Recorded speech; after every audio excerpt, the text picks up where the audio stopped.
Mark 5, verse 21 to 42.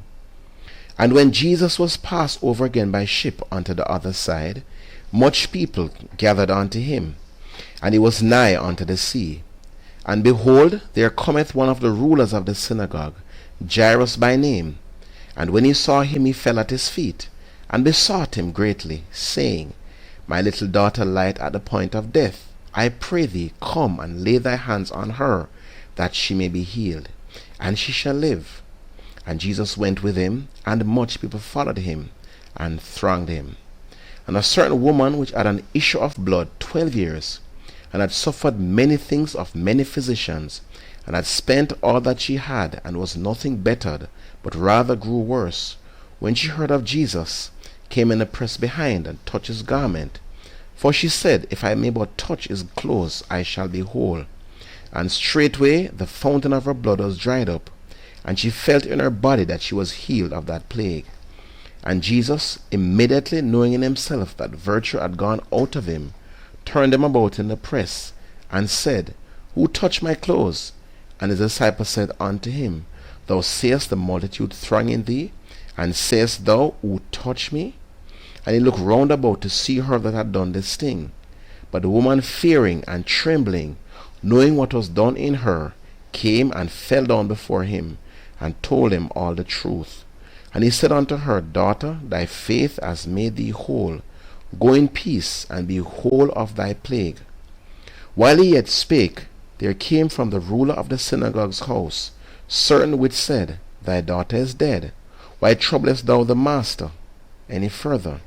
As soon as Jesus heard the word that was spoken, he saith unto the ruler of the synagogue, Be not afraid, only believe.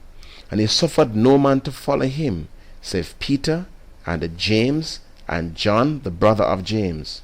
And he cometh to the house of the ruler of the synagogue, and seeth the tumult, and them that wept and wailed greatly. And when he was come in, he said unto them, Why make you this ado, and weep? The damsel is not dead, but sleepeth. And they laughed him to scorn. But when he had put them all out, he taketh the father and the mother of the damsel, and them that were with him, and entereth in where the damsel was lying. And he took the damsel by the hand, and saith unto her, Talitha cumi, which is being interpreted, Damsel, I say unto thee, arise. And straightway the damsel arose and walked, for she was of the age of 12 years, and they were astonished with a great astonishment. Mark 9, from verse 17 to verse 27. And one of the multitude answered and said, Master, I have brought unto thee my son, which hath a dumb spirit. And wheresoever he taketh him, he teareth him, and he foameth and gnasheth with his teeth, and pineth away.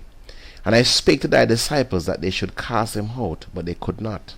He answered him and said, O faithless generation, how long shall I be with you? How long shall I suffer you? Bring him unto me. And they brought him unto him, and when he saw him, straightway the spirit tear him, and he fell on the ground, and wallowed, foaming.